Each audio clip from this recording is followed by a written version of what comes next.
ഈശോയിൽ എൻ്റെ ഏറ്റവും പ്രിയപ്പെട്ട സൗരങ്ങളെ, നമ്മൾ ഒത്തിരി പ്രാർത്ഥനകൾ ചെല്ലാറുണ്ട്, നന്നായിട്ട് പ്രാർത്ഥിക്കാനും നമുക്കറിയാം.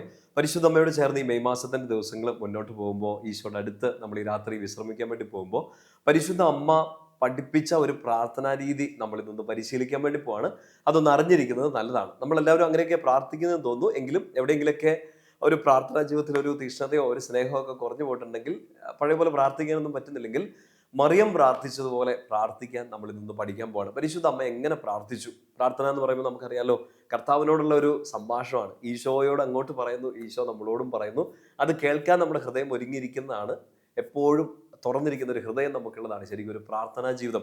പരിശുദ്ധ അമ്മ എങ്ങനെ പ്രാർത്ഥിച്ചു? വളരെ സിമ്പിളായിട്ട് ചിന്തിച്ചാൽ 3 സ്റ്റെപ്പുകൾ ഇല്ലെങ്കിൽ 3 പ്രാർത്ഥനാ രീതികളായിരുന്നു മറിയത്തിന് ഉണ്ടായിരുന്നത്. ഒന്നാമത്തത്, പരിശുദ്ധ അമ്മ കേട്ടു. She listened. ചുമ്മാ കേട്ടു എന്നല്ല, ചെവി കൂടെ ചുമ്മാ കേട്ടു എന്നല്ല, ഷീ ലിസൺഡ്. അവൾ ശ്രദ്ധിച്ചു അല്ലെങ്കിൽ ശ്രവിച്ചു. ദൂതൻ വന്ന് ദൈവത്തിന്റെ വാക്ക് പറഞ്ഞപ്പോൾ മറിയം അത് കേട്ടു, അത് ശ്രവിച്ചു. നമ്മൾ ചെയ്യേണ്ട ഒന്നാമത്തെ കാര്യമാണ്, നമ്മുടെ പ്രാർത്ഥന ജീവിതത്തിൽ ഈ കാര്യത്തിന് മുൻഗണന കൊടുക്കണം. കർത്താവ് പറയുന്നത് കേൾക്കണം. That is A first thing. നമ്മൾ ഒത്തിരി കാര്യങ്ങൾ അങ്ങോട്ട് പറഞ്ഞുകൊണ്ടിരിക്കുകയല്ല, ഒത്തിരി ഒച്ചത്തിൽ കാര്യങ്ങൾ പറഞ്ഞുകൊണ്ടിരിക്കുകയല്ല, ഒത്തിരി ബഹളങ്ങൾ കൂട്ടുകയല്ല. ഫസ്റ്റ് സ്റ്റെപ്പ് ഓഫ് പ്രെയർ, പ്രാർത്ഥനയുടെ ആദ്യത്തെ സ്റ്റെപ്പ്, മറിയം നമ്മുടെ മുമ്പിൽ ഏറ്റവും വലിയ മാതൃക കാണിച്ചു തരും. അവൾ ശ്രദ്ധിച്ചു, ശ്രവിച്ചു. ദൂതൻ വന്ന് പറഞ്ഞ ഓരോ വചനവും ശ്രവിച്ചു, കേട്ടു. എൻ്റെ പ്രിയപ്പെട്ട സ്വരങ്ങളെ, നമ്മളും ചെയ്യേണ്ട ഒന്നാമത്തെ കാര്യം അതാണ്. എങ്ങനെ പ്രാർത്ഥിക്കണം? ആദ്യം ഈശോ പറയുന്നത് കേൾക്കുക. കേൾക്കണമെങ്കിൽ എന്നാ ചെയ്യണം?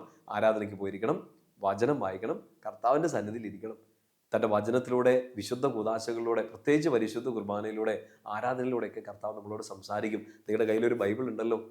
പ്രാർത്ഥിക്കണമെങ്കിൽ, മാതാവിനെ പോലെ പ്രാർത്ഥിക്കണമെങ്കിൽ ആദ്യത്തെ കാര്യം ഈ ബൈബിൾ ഉണ്ടായാൽ പോരാ, ബൈബിൾ എടുത്ത് വായിക്കണം. വായിച്ചാൽ അവൻ്റെ സ്വരം ശ്രവിക്കാൻ പറ്റും. മറിയം ചെയ്ത രണ്ടാമത്തെ കാര്യം വളരെ പ്രധാനപ്പെട്ടതാണ്.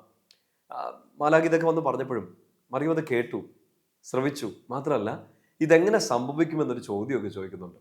നിങ്ങൾ ഈശോയോട് ചിലതൊക്കെ ചോദിച്ചിട്ടുണ്ടോ? ഡൗട്ടുകളൊന്നുമല്ല. ഡൗട്ടുകളൊക്കെ ചോദിച്ചാൽ ചിലപ്പോൾ ഈശോ മിണ്ടോ അറിയത്തില്ല. പക്ഷേ ചോദിക്കാന്ന് വെച്ചാൽ എന്താ? You ask. നിനക്ക് ആവശ്യങ്ങളില്ലേ നിന്റെ ജീവിതത്തിൽ? നിന്റെ സ്വപ്നങ്ങളില്ലേ? നിന്റെ നിയോഗങ്ങളില്ലേ?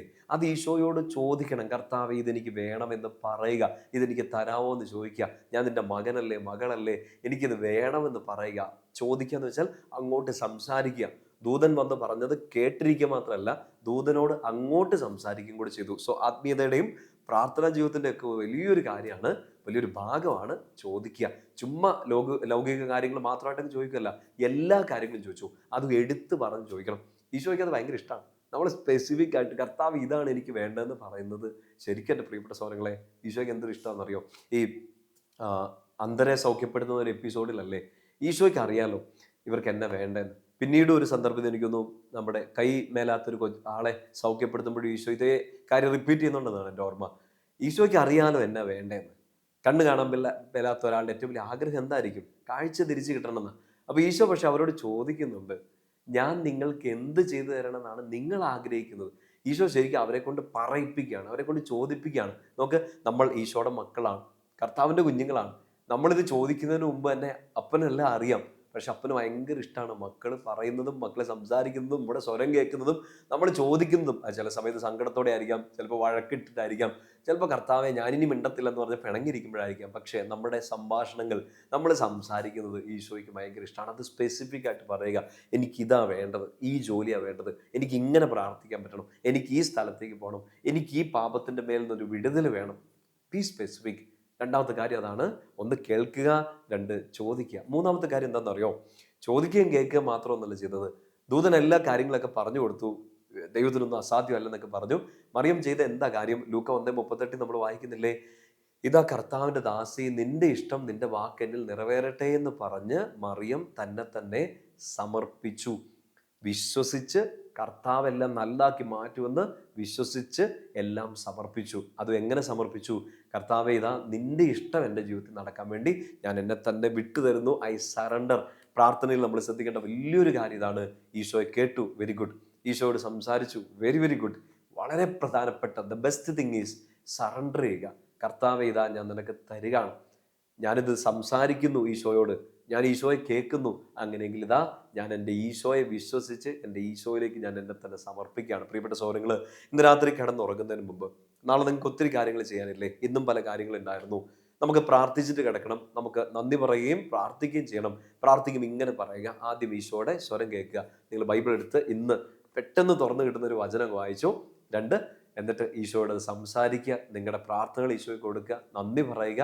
ഈശോയെ ഞാൻ കിടന്നുറങ്ങാൻ പോവാണ്, ഇത് ഇന്ന് സംഭവിച്ച എല്ലാത്തിനും ഓർത്ത് നന്ദി പറയുന്നു, നാളെ ചെയ്യാനുള്ള കാര്യങ്ങളെല്ലാം നിന്റെ മുമ്പിൽ ഒരു പ്രാർത്ഥനയായിട്ട് സമർപ്പിക്കുന്നു. എന്നിട്ടോ മൂന്നാമത്തെ ഒരു കാര്യം, കുരിശ് വരച്ച് കിടന്നുറങ്ങുന്നതിന് മുമ്പ് സറണ്ടർ ചെയ്യുക. കർത്താവെ, ഇന്നിങ്ങനെ ഒരു ദിവസമായിരുന്നു, നാളെ എങ്ങനെയാണെന്ന് അറിഞ്ഞുകൂടാ, ഇത് എൻ്റെ ആവശ്യങ്ങൾ, എൻ്റെ സ്വപ്നങ്ങൾ, എൻ്റെ സങ്കടങ്ങളെല്ലാം ഞാൻ തരുന്നു, ആൻഡ് ഐ സറണ്ടർ, ഞാൻ നിൻ്റെ മുമ്പിലേക്ക് എല്ലാം പ്രതിഷ്ഠിക്കുന്നു. എന്നിട്ട് അത് പറഞ്ഞ് പ്രാർത്ഥിച്ച് ശാന്തമായിട്ട് കിടന്നുറങ്ങുക. നിങ്ങൾ തുടർന്ന് കിട്ടുന്ന ഒരു വചനം, നിങ്ങളൊന്ന് ഇപ്പോൾ ഒന്ന് പ്രാർത്ഥിച്ചൊരു ബൈബിളിൽ നിന്ന് ഒരു വചനം എടുക്കുക. ആ വചനം നമ്മുടെ കമൻറ്റ് ബോക്സിൽ ഒന്ന് ഇട്ടാൽ ഒരുപാട് വചനങ്ങൾ കേൾക്കുന്ന എല്ലാവരും അതൊന്ന് വായിക്കാനും ഒക്കെ ശ്രദ്ധിച്ചിട്ടുണ്ടെങ്കിൽ ഇന്ന് രാത്രി കിടന്നുറങ്ങുന്നതിന് മുമ്പ് ലേറ്റ് ആവും തോന്നുന്നു, പക്ഷേ ഒത്തിരി വചനങ്ങൾ നമുക്ക് നമ്മുടെ കമൻറ്റ് ബോക്സ് ഫുള്ളാക്കാൻ വേണ്ടി പറ്റും. തുറന്നു കിട്ടുന്ന ആ അനുഗ്രഹത്തിൻ്റെ ഒരു വചനം, കർത്താവിൻ്റെ ആ സ്വരം നിങ്ങളൊന്ന് ടൈപ്പ് ചെയ്തിട്ടേക്കുക.